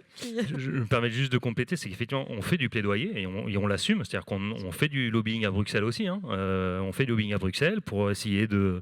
On a fait nous-mêmes notre lobbying sur notre secteur d'activité qui est la PPE, la loi programmatique sur l'énergie, mais d'un coup, c'est reporté par le prince à d'autres... Et en face de nous, on a quoi? On a le lobby de toutes les multinationales et oligopoles qui font le job depuis des années, quoi. Donc on est bien gentil, on nous reçoit parce que ça fait bien. Mais il ne se passe rien. Donc ça, c'est clair et net. Et c'est le pouvoir de l'argent. Clairement, c'est le pouvoir de l'argent, là. Donc c'est difficile. Mais ces espaces, ces interactions, coopération territoriale, petit à petit, c'est le changement socio-culturel qui arrive. Et c'est le changement de génération aussi qui peut aider. C'est les récits. On met reste encore, tu as du chocolat. Mais c'est pour ça qu'on a créé COP Média, par exemple. Voilà, parce qu'on a créé COP Média pour investir la question médiatique, pour donner de la voix alternative. aux Voilà. alternatives. Merci. J'ai vu qu'il y avait je prends une toute dernière question et au fond de la salle, pardon, avant de conclure. Il y en avait une. Ah pardon, j'avais pas vu. Excusez-moi. Et après au fond. Justement, vous Enfin, parliez toute dernière, on de est dans- génération. Moi, j'ai connu la nef grâce à mes parents, donc je suis martiniquaise. On a été soutenu par la nef pour un projet en Martinique lié à une habitation coloniale qu'on veut louer. Et en fait, je découvre tout cet univers-là que je ne connaissais pas. Et c'est justement sur cette question de comment vous faites pour aussi impliquer les jeunes. Parce que franchement, il n'y aurait pas eu mes parents, je n'aurais jamais su que vous existiez, je n'aurais jamais su qu'il y a tout ce travail au niveau des coopératives. Et c'est une question qui est pour nous très importante. Aujourd'hui, je vois avec mes amis, même au lycée, les discussions, les débats qu'on pouvait avoir autour de l'environnement, du développement durable, toutes les questions qu'on se posait sur comment faire pour faire évoluer et changer les choses. Et personne n'était capable de nous répondre. Et donc, il y a aussi ce dégoût qui se crée au niveau de notre génération, de se dire... En fait, on va tenter de s'enrichir quelque part et de ne rester que sur nous-mêmes parce que chaque fois qu'on cherche pour quelque chose de plus global, quelque chose de collectif, de la coopération, on ne trouve pas. Alors, est-ce que vous avez un moyen ou est-ce que vous avez pensé à une idée ou quelque chose pour pousser justement cette connaissance au niveau de la jeunesse qui ne demande que ça en fait et qui n'attend que ça parce qu'on veut vivre autrement. On a vu les résultats que ça donnait pour nos parents, on a vu que ça rendait beaucoup de nos parents malheureux, qu'ils ont beaucoup lutté, qu'ils se sont acharnés. Vous parlez de la crise de 2008, j'ai vécu en Martinique la crise de 2008, j'ai vu ma mère se battre pour faire en sorte qu'on puisse avoir à manger sur la table, justement aller au niveau des voisins, ceux qui avaient des jardins pour pouvoir remanger local, etc., pour pouvoir se nourrir en fait. Donc, on veut vivre autrement et on a besoin aussi que vous, la génération au-dessus de nous permette de faire ce pas-là et on l'a pas. Et il manque ce lien en fait entre les deux générations. Merci. Alors, j'ai envie de vous dire, ce matin, on avait une délégation importante de la Martinique à l'Assemblée générale de la Nef, et c'est la SAFI, que vous connaissez sans doute, qui est vraiment notre partenaire en Martinique avec lequel on travaille. Je ne sais pas s'il y en a qui sont là, ils pourraient vous... Non, ils sont... Ah, voilà, il y a quelqu'un qui est là, donc il faudra essayer de vous mettre en contact l'un avec l'autre. Et sur la question de la jeunesse, on constatait aussi qu'on arrive petit à petit à rajeunir la moyenne des sociétaires à la Nef, mais c'est un travail vraiment très complexe, notamment parce qu'il faut investir de nouveaux moyens de communication, ce que je disais en boutade un peu les influenceurs, voilà. Et donc on commence, nous, à essayer d'identifier des gens avec qui on peut travailler, mais ce n'est pas simple parce que le discours en soi, il est quand même complexe, et que les moyens de communication d'aujourd'hui sont des moyens très rapides, très directs, très... voilà. Donc on doit encore inventer beaucoup de choses pour pouvoir vraiment répondre pleinement, mais c'est dans nos préoccupations. Est-ce que vous voulez répondre? Sinon, je... Alors, excusez-moi. Je me disais que... Oui, pardon, je n'ai pas vu. Je vais... Assez de coopératif, c'est ça? Non, juste pour répondre un peu à la question d'avant, parce que c'est un mouvement, je dirais, que je suis depuis un an. Ça s'appelle l'Opération Milliard pour une transition écologiste et juste. Ça a été mis en œuvre et je dirais porté par Bastien Sibyl, qui est le secrétaire de l'association de l'ESS en France, du mouvement ESS. Et c'est vraiment, c'est vraiment de se dire on a besoin de se réapproprier justement l'économie, des financements, pour les cibler, aller sur des projets où il y a une rentabilité qui est plus faible, ce qu'il disait avant, même s'il y a beaucoup d'humains et il n'y a pas d'actionnariat.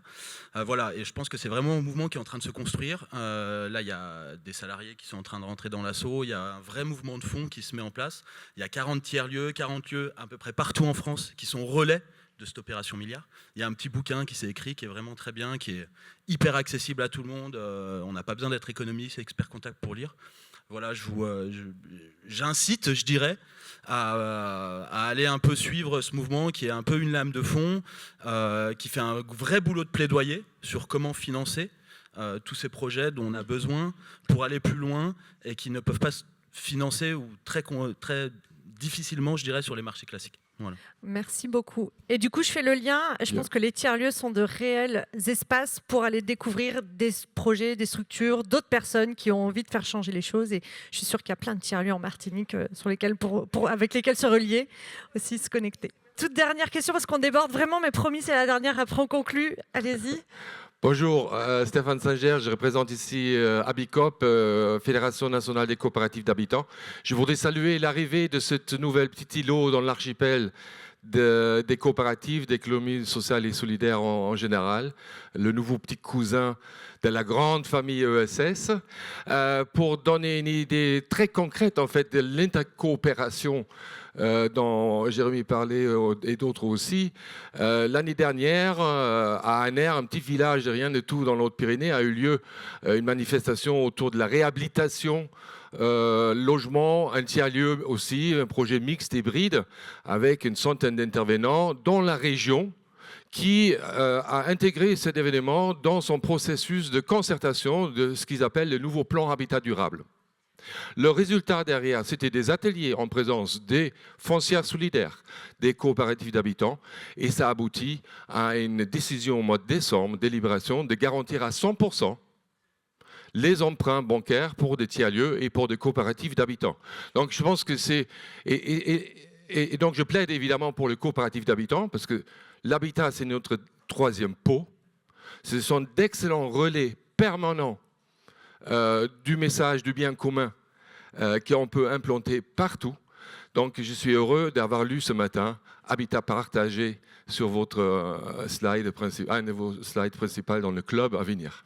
Merci. Merci beaucoup de votre intervention. Et comme quoi, il y a des coopérations qui marchent aussi dans tous les secteurs et dans les secteurs. En tout cas, merci beaucoup d'avoir été avec nous ce samedi après-midi pour cette table ronde. Merci à tous nos intervenants, nos 6 intervenants. On peut les applaudir encore une fois.